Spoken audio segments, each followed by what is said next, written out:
Back in 2020, McFarlane Toys launched their DC Multiverse line. You know what else launched that same year? The Warhammer 40K line. And today I'm going to go over why the figures from this line specifically and the line itself is some of their best work. Yes, even better than the DC Multiverse stuff. Stay tuned.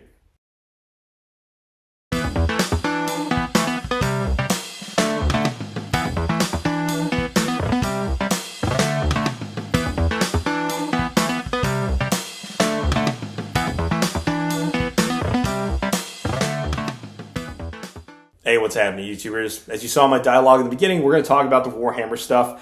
Just to put this out there, though, I'm not an expert on the Warhammer 40K stuff. I don't play the game. I'm not big into the lore. I am a fan of figures, and I can see when a figure looks good, and these look good. It started with the Gene Stealers back in 2022. I picked these up. And then I did a couple of Ross runs and picked these two up. And since then, I've noticed a trend, and I noticed that these figures are really good.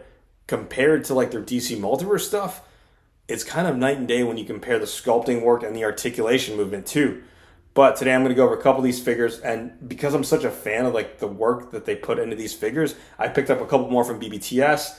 So I have the Space Chaos Marine and the Necron figure right here. So we're going to talk about some of these figures today. So without further ado, let's get started. I did want to just highlight a few of the Warhammer figures I've picked up over the last couple weeks. And this one I actually had for a while. I do want to start with the Gene Stealer. I actually have two of these. I've kind of army built them. I guess we can count two as army building, but I might pick up another one. Anyways, this one I saw, because me and Just Jay Hernandez did a top 5 figures so far back in 2022. And he had this on his list, and I ended up picking it up. And this thing is pretty awesome. If you're looking to army build like a monster or anything for your toy photography shots, you can definitely pick these up at BBTS right now for 16 bucks. I think Amazon has these for 20 to 25, but it just looks so aesthetically dope, and like there's a lot of good detail and sculpt work on this figure and the other figures as well that I'm going to highlight. But yeah, it's just so much articulation for this line. It's just pretty cool to see. Next one I kind of want to showcase was this flayed Necron figure. This is another example of like the paintwork being pretty supreme and detailed. Like the attention to detail on all of these figures is insane. Like it's awesome to see.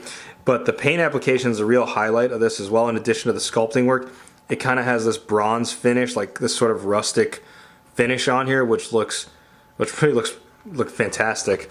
And then you see like the flayed finish right here. Like this is awesome. And then you also, just another mention, more articulation. You see the articulation in the fingers. So these two are articulated. This one is as well. The thumb is static right there, but just more points of articulation on here. It's utilizing the ball joints. In this figure though, it kind of works just because it's supposed to be kind of like a mechanical, character. This is pretty cool. And I think if you don't care about the lore, just like the Gene Stealers, you could army build these. I think these are going for about $10 right now on BBTS, or 11. It's still a nice pickup at that price point. The next figure I want to highlight is this Ultramarine Reaver. So in a case like this, if the paint application isn't as superior as you see on the Gene Stealer or the flayed Necron version, there's something about these Ultramarine figures. They're kind of utilizing the same body mold, just additional sculpts on the armor. But here is the cool thing about these figures. Even though the paint application might not be as heavy as it is on here, because this is kind of like what's true to source material, here's the cool thing about this. I'm going to take his carbine off. This is the part that impresses me about the Warhammer figures from McFarlane Toys. Check out the diaphragm joint. Look how smooth the articulation is on here. Just the way they're able to move around, and compare it to like something of a DC Multiverse figure I've got right here. See what I'm saying? Like and this is utilizing the John Kent body mold, and you could see the diaphragm goes back a lot, just forward, nothing there. And you can see it's kind of, there's a lot of tension when trying to move the figure around and stuff like that. With these Ultramarines, bigger in sculpt than this, but just smooth in terms of the way the articulation works. Yeah, this thing is just, I'm surprised. I'm genuinely curious who the sculptors are, if the team that works on the Warhammer are different than the team that works on the DC Multiverse line, because the range of movement, double jointed elbows, that some of these bigger figures in the Warhammer line get are far superior than the ones you see in the DC Multiverse line in like a regular size figure. But this is the part that really impresses me about the line, is just the articulation on these bigger figures are just so smooth that you can get them in pretty dynamic poses for something that's not supposed to be. But yeah, I'm just thoroughly impressed by these figures. And you might notice also just the sculpt work looks nice too. Now I know they have platinum or, you know, artist proof versions where you can paint your own, but paint work on them, even though it's not as detailed as these other ones here, it still looks good nonetheless. Here's the thing, if you wanted that Ultramarine and more detailed aesthetic or more paint application, I would go with the Chaos Space Marine, because this thing just looks freaking badass. Just the amount of attention to detail. Now these, I mean, ultimately share sort of like the same mold, but there's more details on this one than there is on this. The articulation is still the same, but yeah, from like top down, you can just see the amount of sculpting work on this figure. It just looks awesome. And the thing is, there's other Ultramarines you can get in the line that have just as much, if not more, articulation and detail than this. But this is just one of my favorite ones. Now here's the thing, I don't want you guys to completely misconstrue my message. Obviously, I know these figures have less volume than the DC Multiverse line. That's why probably there's a lot more attention to detail given to each individual figure as opposed to a DC Multiverse where we do have a lot of reuse.